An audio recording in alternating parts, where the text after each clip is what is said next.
1 minute later. At tayo ngayon mga kabady, papunta po tayo dito sa grotto po, dito sa Conde Taas. At ito naman po yung ating pupuntahan. Ito po ay isang sikat na tourist spot dati, kaso ngayon ay abandonado na. At ito po ay pupuntahan ko, Conde Taas, Batangas City. Yan mga kabady, dito tayo, samahan nyo ako mga kabady sa pagbisita ko dito sa abandonadong pasyalang ito. Time check mga kabady, 4:28 na ng hapon. Medyo parang uulan lang dito sa amin sa Batangas City. Tayo pupunta sa grotto. Dito pala bago makarating mga kabady, napakarami pa rin mga bahayan. Akala ko kasi dun sa taas pag titingnan ay wala nang bahayan. Pagdating pala dito mga kabady sa loob na ito ay yun lang mga kabady, 200. Wala akong dalang cellphone pang Google Map. Dito tayo sa kanan, baka dito mga kabady. Sana hindi tayo marong way.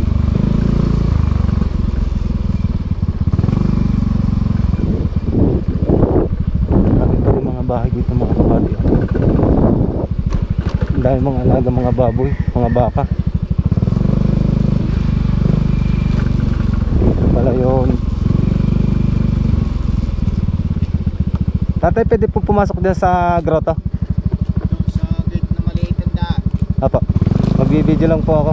Salamat po. Yun mga kabady, tama nga dito nga yung daan. Tama yung punta ko. Yun mga kabady, yun ang sinasabi ko.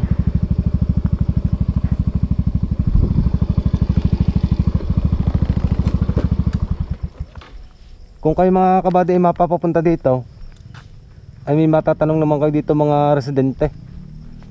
At itong, kung mapapansin ninyo, yung malaking gate na yan ay sarado na po yan. Bale, kung pumunta po kayo sa loob ng grotto ni Mama Mary, eh dyan po kayo papasok sa maliit na gate na yan. Ito po noon mga kabady, magkwento ko lang po sa inyo. Ito daw po noon ay sikat pong tourist spot dito po sa Conde Taas. Pero sa pagtagal po ng panahon ay, nang lumipas ng panahon ay unti-unti na pong nasira po itong lugar na ito. At sana naman po ito ay balang araw ay maging tourist spot muli. Kaya mga kabady, samahan niyo ako, tara dito. Ito yung pinakadaan papunta po dito sa grotto. Ito pong maliit na gate na ito. Napakaluma na po talaga ng lugar na ito mga kabady. Dito ay may mga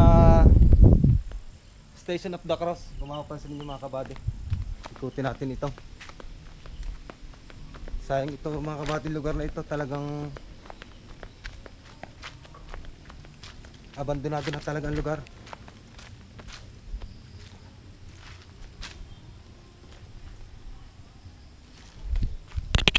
Mga kabady, ang palimang Station of the Cross. Ito yung kabuuan ng lugar ng sinasabi kong pasyalang ito mga kabady, dito sa Conde Taas.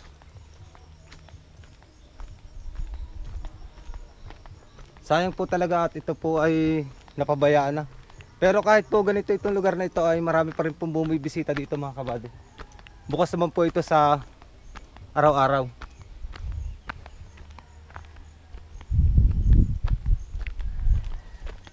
At pwede pong pumunta dito kahit sino.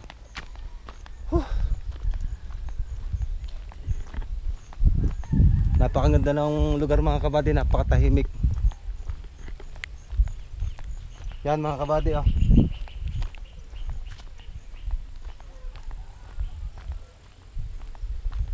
ito yung last na tatlong Station of the Cross.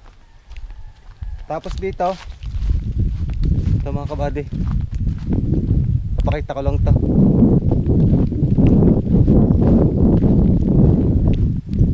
Santo Domingo, Conde Taas, Batangas City.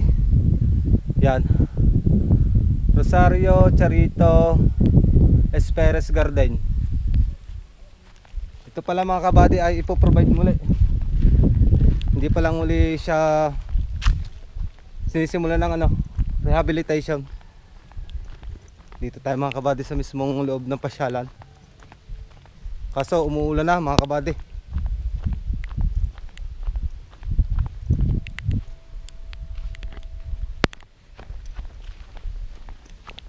Yan mga kabady oh.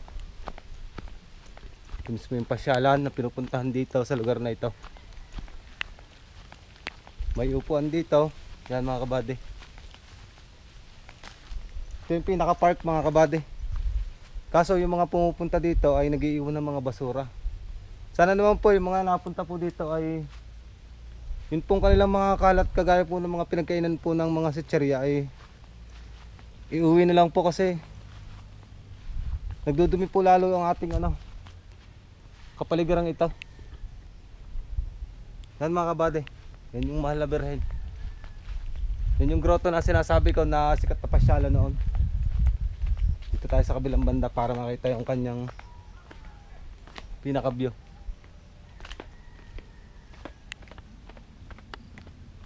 Yan mga kabady.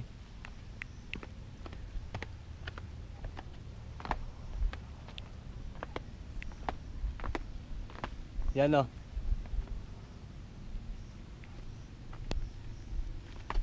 At yan yung view na makikita dito sa grotto.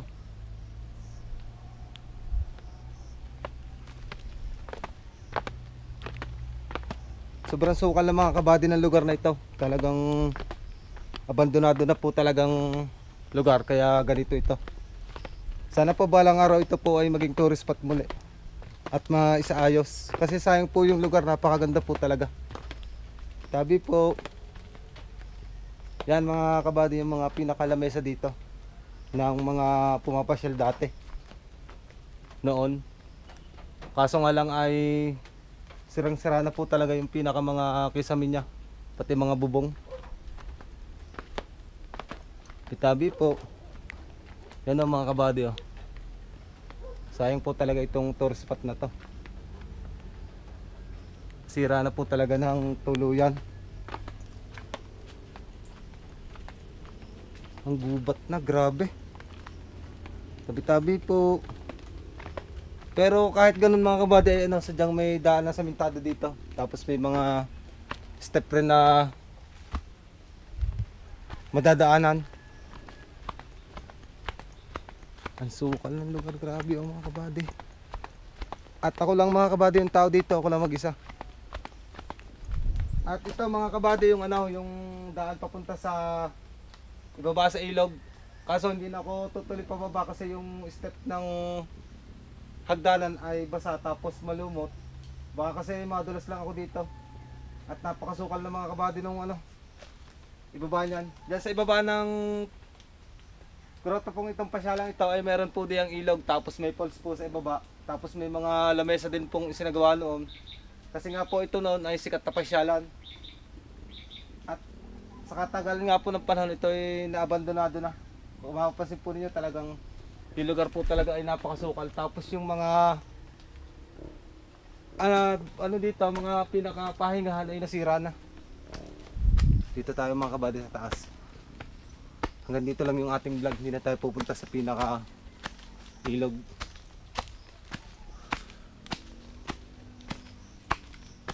Ito daw mga kabady, bago makarating sa ibaba ng ilog ay may 550 step. Kaya hindi na ako tumuloy, ay delikado na po kasi yung daanan, madulas po kasi. Tapos wala naman akong kasama. Time check po, mag-aalasin ko na po ng hapon. At madilim na po yung paligid dito kasi napakagubat po ng lugar na ito. Ito po lugar na ito ay mailin tulad ko sa pinuntahan ko sa San Luis sa Cabanal-Banalang Puso Nesos. Ganitong ganito din po yung area ng tourist spot doon. At yun yung lumang palikuran lumang-luma na talaga mga kabady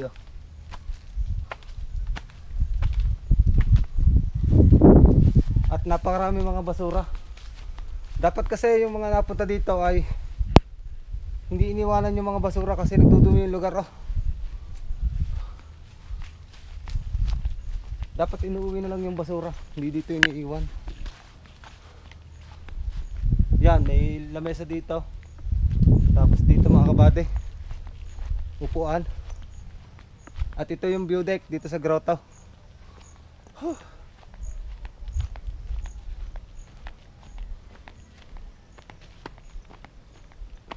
At ito yung Mama Mary dito sa grotto, mga kabady.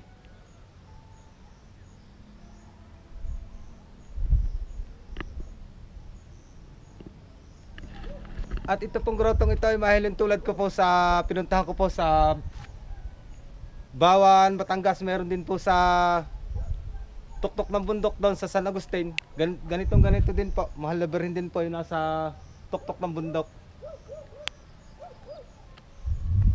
At meron din po ditong tirikan po ng mga kandila. Tapos pag kayo nandito mismo sa pinaka view deck, matatanaw po ninyo ito, mga kabady. Yang nakaharap po dito sa dambanang ito, yung pong kaluang yan po ay Barangay Talumpok po yung matatanaw po ninyo yan. Lahat pong nakikita ninyo yan, Barangay Talumpok, Taysan, dyan po yan lahat. Yan po ay sakop pa rin ng Batangas City, mga kabady. Dito tayo mga kabady, umuulan na.